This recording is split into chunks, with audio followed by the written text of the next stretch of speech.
Bismillahirrahmanirrahim. Assalamualaikum warahmatullahi wabarakatuh. Salam sejahtera bagi kita semua.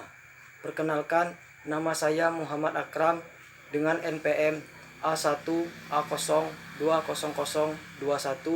dari kelas 2A Pendidikan Bahasa Indonesia.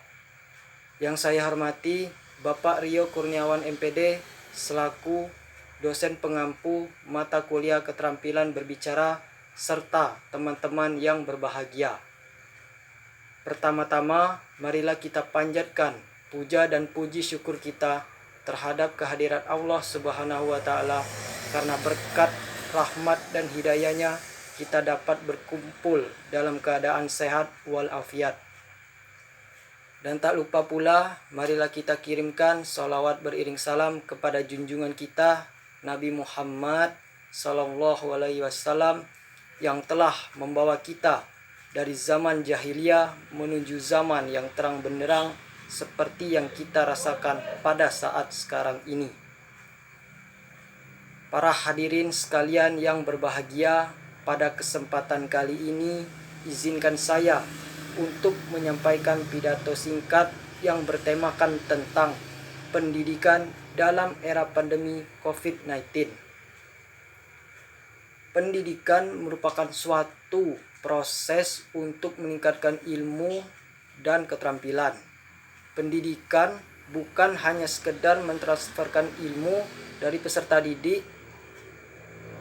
pendidik ke peserta didik, melainkan juga untuk meningkatkan sumber daya manusia serta mencetak generasi penerus bangsa yang cerdas dan berkualitas.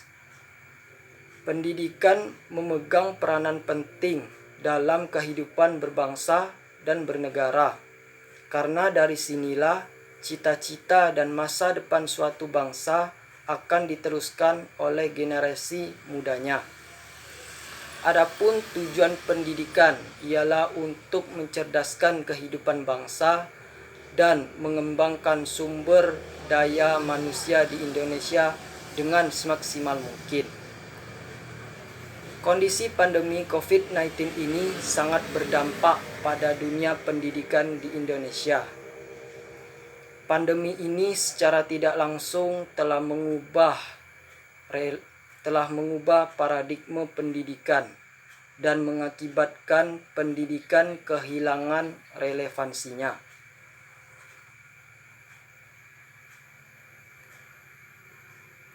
Sistem pembelajaran yang semula hanya berfokus pada akademis tradisional sekarang telah beralih ke sistem pembelajaran online. Seolah-olah seluruh jenjang pendidikan harus bertransformasi untuk beradaptasi dengan melakukan pembelajaran dari rumah melalui media daring atau online. Hadirin sekalian yang saya hormati, bukanlah hal yang mudah bagi kita untuk melakukan adaptasi. Hampir setiap orang memulainya dengan kendala, sehingga akhirnya barulah dia terbiasa. Begitu pula dengan pendidikan dalam masa pandemi ini, yang mengharuskan kita belajar dari rumah dengan sistem pembelajaran secara online. Para pengajar yang semulanya gagap dengan teknologi harus bisa menyesuaikan diri dengan adanya berbagai macam aplikasi online dalam pembelajaran online ini. Selain itu, para orang tua juga dibuat sibuk. Selain mengurus urusan rumah tangga, tanggung jawabnya juga ditambah karena membantu memfasilitasi anaknya dalam melakukan pembelajaran online. Adaptasi seperti ini harus tetap diberikan untuk memberikan hak terhadap pendidikan.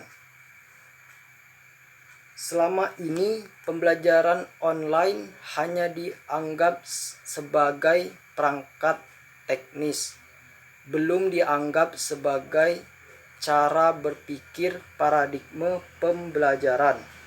Padahal pembelajaran online bukan metode untuk mengubah belajar tatap muka dengan aplikasi digital.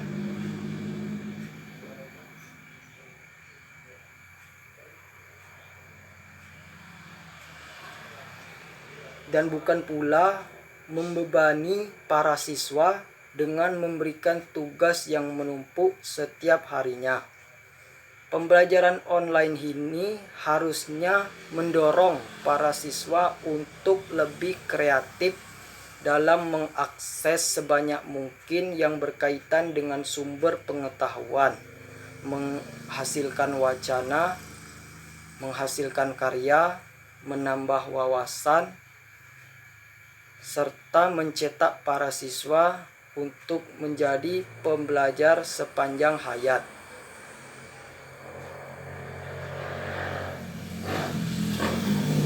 Dalam sistem pembelajaran online ini, alat komunikasi dan koneksi internet merupakan sarana dan prasarana untuk melakukan pembelajaran dalam masa pandemi ini. Pada saat ini, kondisi dunia pendidikan di Indonesia memang belum merata. Misalnya, terbatasan kepemilikan laptop atau komputer. Dan koneksi internet inilah merupakan masalah utama dalam pembelajaran secara online ini. Oleh karena itu, pemerataan pendidikan, baik layanan maupun sarana atau prasarana, tentu perlu diperhatikan. Para hadirin sekalian yang berbahagia, sangat diperlukannya peningkatan kualitas sumber daya manusia dalam suatu negara. Keberhasilan pembangunan suatu bangsa, salah satu yang menjadi tolak ukurnya adalah keberhasilan pendidikannya.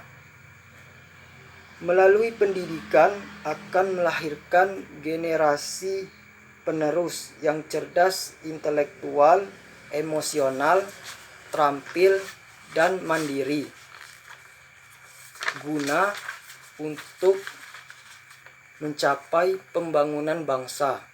Kita sebagai warga negara Indonesia harus mendukung dan ikut andil dalam memperlancar proses pendidikan dengan menuangkan ide-ide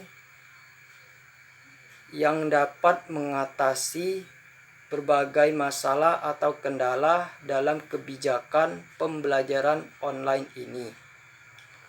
Para hadirin sekalian yang saya hormati, demikianlah pidato singkat yang dapat saya sampaikan. Apabila ada kata-kata yang kurang berkenan atau tutur kata saya yang salah, dan juga dalam pidato ini saya masih terbata-bata, saya meminta maaf karena saya juga masih belajar. Saya akhiri pidato ini dengan sebuah pantun. Kalau ada sumur di ladang, bolehlah kita menumpang mandi. Kalau ada umur yang panjang, bolehlah kita berjumpa lagi. Atas perhatiannya, sekian saya ucapkan terima kasih.